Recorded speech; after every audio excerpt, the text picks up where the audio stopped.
There's a real knowledge base about teaching that is practical, accessible, huge, and complex, far beyond what the voting public realizes. And I'm going to make the case that it's different from the way it's conventionally billed. The knowledge base on teaching is typically talked about in terms of effective behaviors, meaning that there are certain singular right ways of doing things. And I want to make the case instead that the nature of professional knowledge in teaching is organized around these three ideas: areas of performance, repertoire, and matching. In fact, that's the nature of professional knowledge in any field. Now, here's what I mean by areas of performance. In teaching, there are certain tasks we all have to do, regardless of the age of the students, the subject matter, or the level of the students. For example, one of the things we all have to do is gain and maintain the student's attention and keep it. That's a job. Every one of us has to make ideas clear and accessible to students. Every one of us has the job of deciding what the objectives of the lesson should be and figuring out how we're going to assess how the student learning is going. Every box in this triangle similarly represents a job that all of us have to accomplish. Now, repertoire. There's no one right best way to accomplish any of these jobs. There exists a repertoire of ways. And by the way, when any of us first enters teaching, our repertoire is relatively small, and acquiring expertise means enlarging our repertoire as time goes by of ways to accomplish the jobs. Let me give you an example. I'll just use attention as a example because it's a pretty clear one of which we all know something already.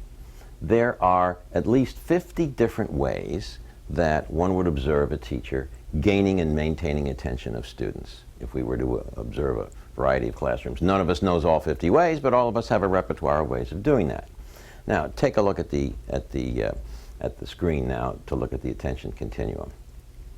Some of the attention moves are characterized as desisting. That is to say, they all have built into them the inherent message of stop it and get back to work. And some of them are very gentle and unobtrusive, like you walk up next to a student and just sort of stand next to him. I'm at proximity. Or one up from proximity. You touch the student gently on the shoulder without even looking at him and move back into the classroom. Now, as you move up this continuum of desisting moves, they get more upfront, more out loud, more obtrusive, but they still all have embedded in them this one basic message: stop it and get back to work. Totally different in character from these desisting moves are another category called alerting moves. These are things we do to keep the students awake, alert, on their toes. Things like moving around the room a lot. Things like calling on students in random order. And these in turn are different in character and quality from the next group below. These are things we do to enlist students or captivate them in the intriguing nature of what's going on. Like putting a challenging tone in a question. It might go something like this. All right, boys and girls, here comes a tough one. Now, I bet no one's going to be able to get this one. Are you ready?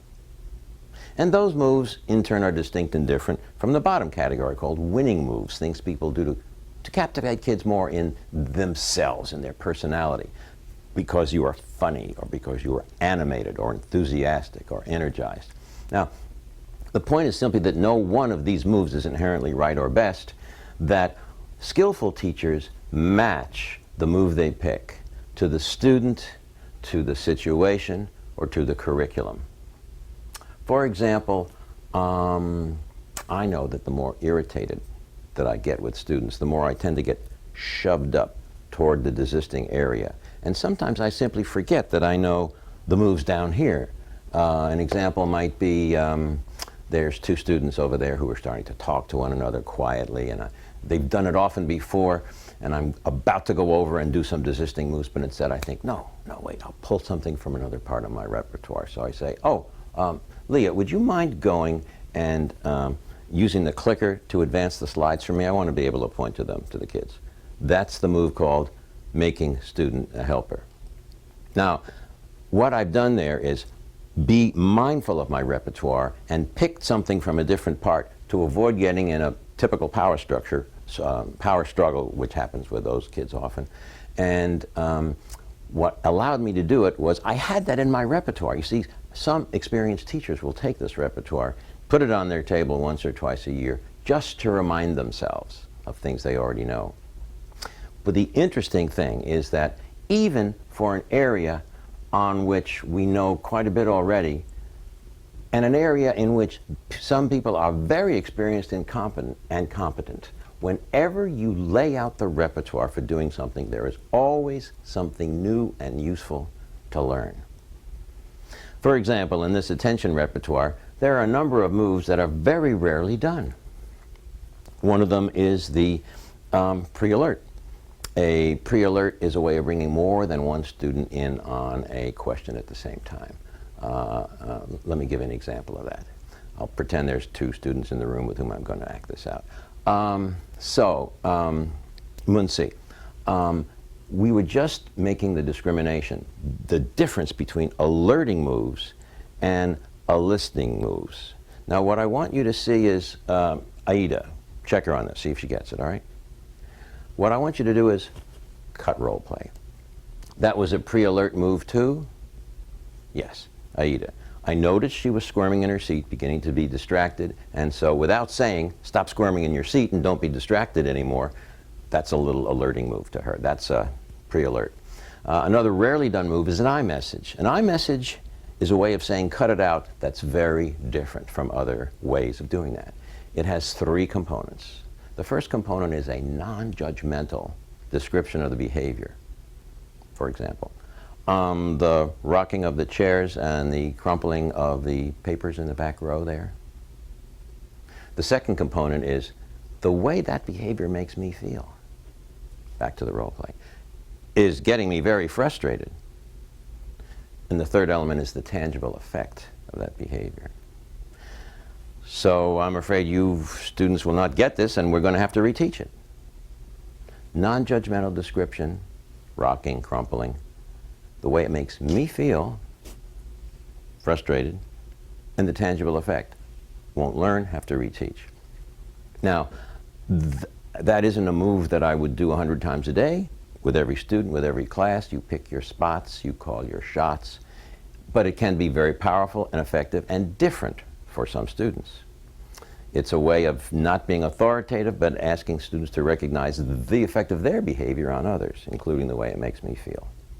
Now, the point I'm trying to make with attention is not that this is an overarchingly important or significant area of teaching skill, though it is not unimportant and it is not insignificant.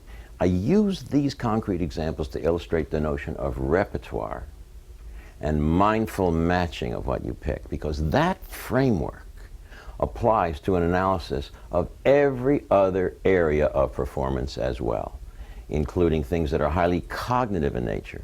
Which instructional strategy to use? How to make an idea clear? Should I use mental imagery? Should I use modeling thinking aloud? Should I create a non-linguistic representation? How to build a climate where the students support one another and feel they have a stake in the other student's success.